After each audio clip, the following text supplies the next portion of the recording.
guys, this video has been a long time coming, but it's finally here, part 2 of my Fragrance du Bois sampling journey. I was hoping to cover most of your fragrances and share them with you so you and I do not have to blind buy these freaking expensive full bottles. But before anything else, welcome back to another video. If it's your first time here, welcome. My name is Jane and welcome to my fragrance channel. If you love this type of content, please consider subscribing to my channel and hit the bell icon to turn on notification so you are up to date on new videos posted in the channel. And if you enjoyed this video or found it useful, don't forget to give me a big thumbs up so I know you like my content. And please leave a comment or two or any question or questions you might have. I'd be very happy to read them all. And if you haven't yet, there's part 1 to this video where I sampled 17 Fragrance du Bois fragrances. Make sure to catch that if you haven't yet and find out which ones are, in my humble opinion, full bottle worthy. I'm sure you're all excited to get to know these fragrances already, so let's jump right in. So this is the new releases discovery set, and a note from the brand: this set comprises all of our 6 latest releases, especially for those who love to try new perfumes, plus 4 of our favorites. So some of these are fragrances I've already featured in part 1 and won't talk about them much in this video. This set contains 10 by 2 ml spray vials and retails for 95 British pounds. I bought mine direct from the Fragrance du Bois website, shipped to the Philippines via ShippingCart. Now let me just go through each one from left to right. First one here is New York 5th Avenue. So New York 5th Avenue is inspired by winter in New York. That alone will tell you that this is a cool weather, cold season appropriate perfume and will have very limited use for tropical Philippines. But I gotta tell you, I like the vibe of this perfume. This opens with a lovely rose and mixed with some fresh, almost sparkling bergamot, and then goes into powdery sweet territory that smells very clean in a comforting sort of way. It's like staring out into New York blanketed in powdery white snow. That's the image in my head. There's a bit of a spicy kick, warm spices but nothing too cinnamony or gingery, finishing off with a woody musky base, sweetly warm and comforting, almost milky smooth. I know this is marketed as unisex, but this leans feminine to my nose with powdery rosy touches and gourmand notes but not going into edible territory. In stark contrast to New York Intense from the brand, which is an oud-centric, masculine-leaning, punchy, forceful, spicy oud perfume, this is womanly, soft and very comforting to smell. I would love to wear this in appropriate climate. This would be very lovely. This isn't a perfume that's difficult to like. I'm sure you've smelled this DNA before, but it's the familiarity that will compel you to try out this perfume for yourself. This is potentially compliment getting, I can't say for sure, but if I were to smell this on someone, I'd sure turn my head and even ask him or her what he or she is wearing. This was created by Shadi Samra and was released in 2020. A full bottle, 100 ml bottle, retails for 229 British pounds. If you live in 4-season climate and you love yourself a woody, slightly spicy rose perfume that leans a little gourmand sweet, I highly recommend you test this one out. New York 5th Avenue, I honestly think is full bottle, you guys. If I live somewhere temperate with mostly cool weather year round, I'ma get me a bottle of this one. Next here is Siberian Rose, which I've already featured in part 1. I guess this is a fan favorite to land a spot in this discovery set. This is another cold season floral offering from the brand, leaning feminine to my nose because of a prominent blast of white florals. There's tuberose plus some ilang-ilang and some rosy touches from Siberian Rose, which smells rather lemony fruity instead of the usual petally rose scent. There's some spicy green touches and a bit of a woody undertone, but the mid to dry down is dominated by a rich leather accord. This smells very opulent and rich and thick and heavy and is definitely for tuberose lovers out there. I think this is polarizing and not for everyone.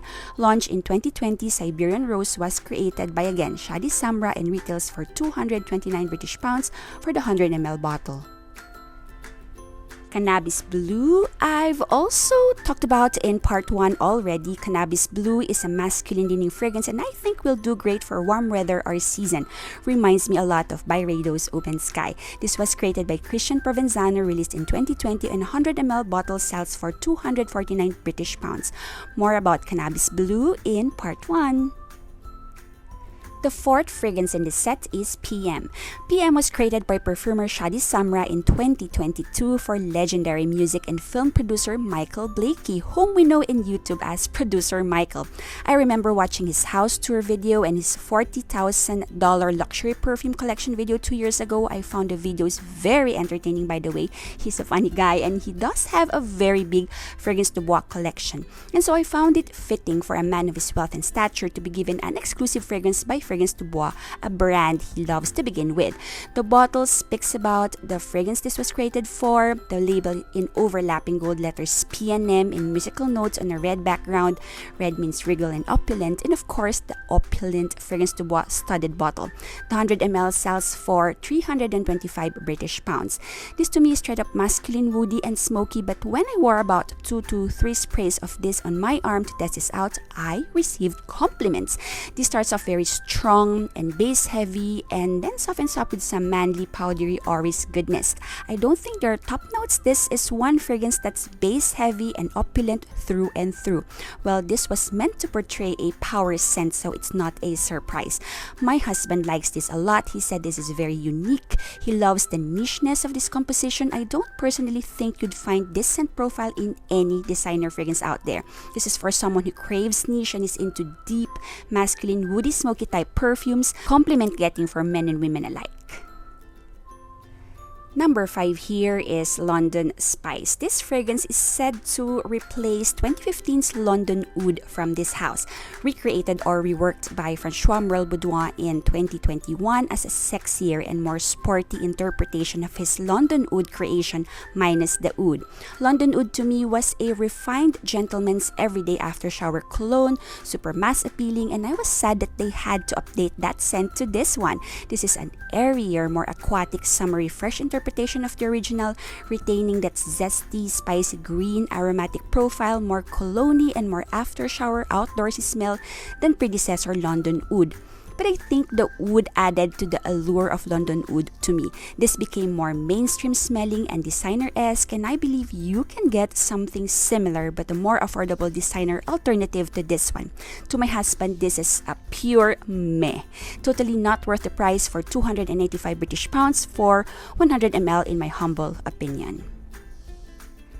Solstis is the next one in here. One of the new releases, this launched last year in 2022, and the nose behind this perfume is Shadi Samra.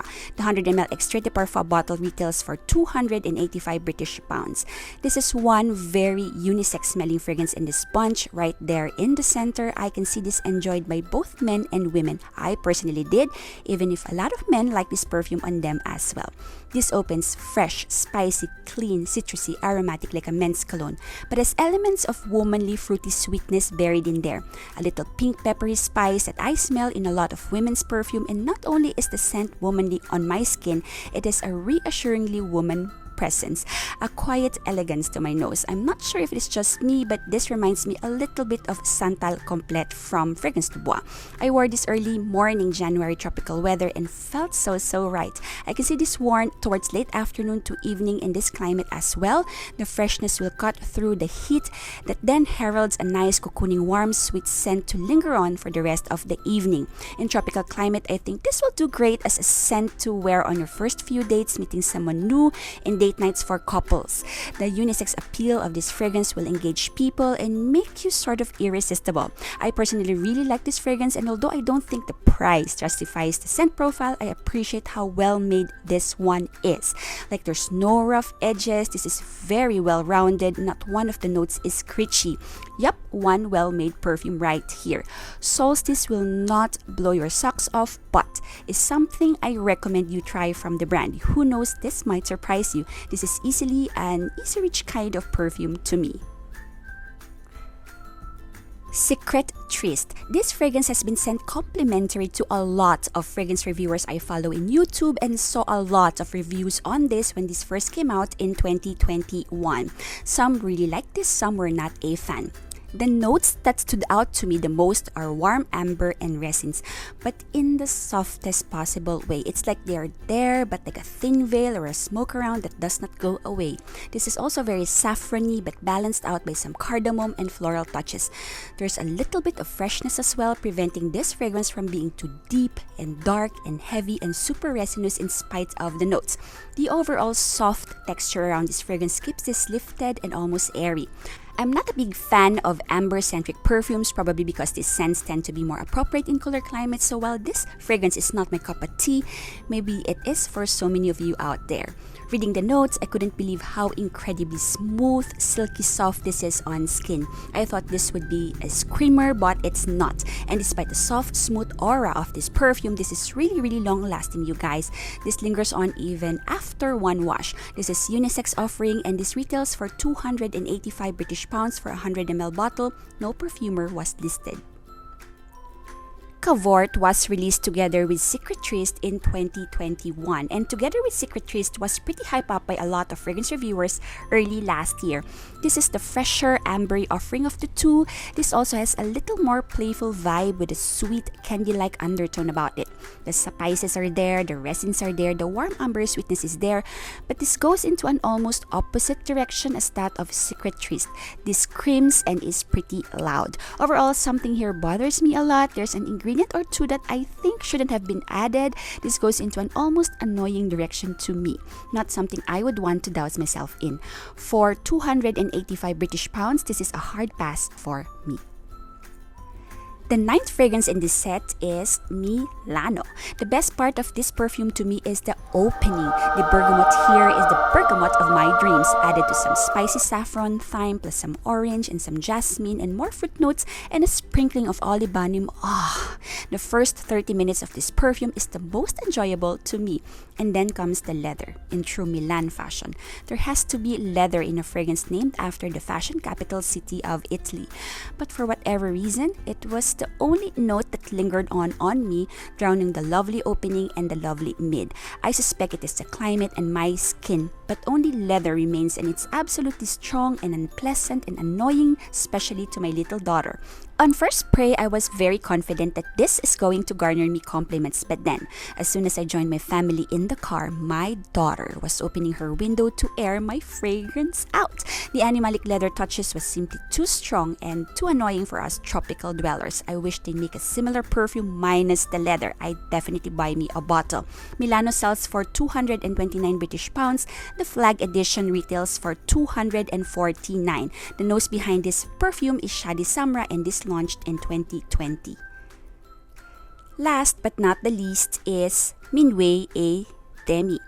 Minuet et Demi, the fragrance collaboration of the brand with famous polarizing perfume influencer Demi Rawling. The name translates to half past midnight, the bewitching hour. This was created by perfumer Stephanie Bengana and launched in 2020, inspired by Demi's ideal version of a gourmand perfume.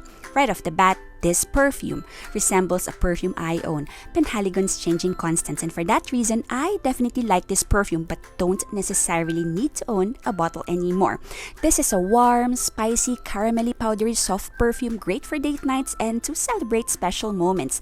Changing Constants was my 7th wedding anniversary SOTD, and I imagine this to be the same.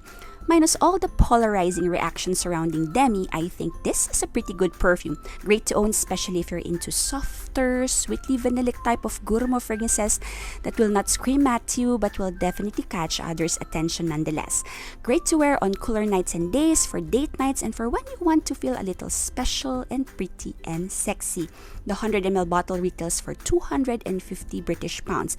There is a special edition Swarovski bottle for the collectors, and I assume for big fans of Demi, which retails for a whopping 750. If you have Changing Constants, this perfume is redundant to own, trust me. To my nose, they are not 100% duplicates, but they smell pretty close. For this lot, full bottle worthy to me are New York 5th Avenue and Minuet et Demi if you do not have something similar. Once again, the price tags on these bottles are painful to the pocket. These are definitely luxurious and very well made, but there's a price to pay for luxury. So it's definitely up to you to decide which ones are worth getting. This discovery set, while definitely one of the priciest sample sets out there, is worth it, I guess. I don't think I'm willing to blind buy a perfume in this price range only to regret it later. Do yourself a favor, get a sample set like this and sample all of this first. None of these are blind buy safe if for the price per bottle alone. Plus, these are niche perfumes. Some are not really entry level in my humble opinion, so please sample first. Thank you guys for making it this far. Let me know down in the comments which fragrances are full bottle worthy to you from this brand. And what is your ultimate Fragrance de Bois perfume? I personally do not own a single bottle of Fragrance de Bois. A bottle or two are in my wish list and will probably remain there for the foreseeable future because these bottles are way above my pay grade. But I'm super happy to have sampled a lot from this brand. And if you haven't yet, make sure to check part 1 of this sampling journey. I featured 17 perfumes in that video, which I will link down below for your reference. I'm going to have to say bye for now. Stay safe you all and smell your absolute best. And I'll see you all in my next video.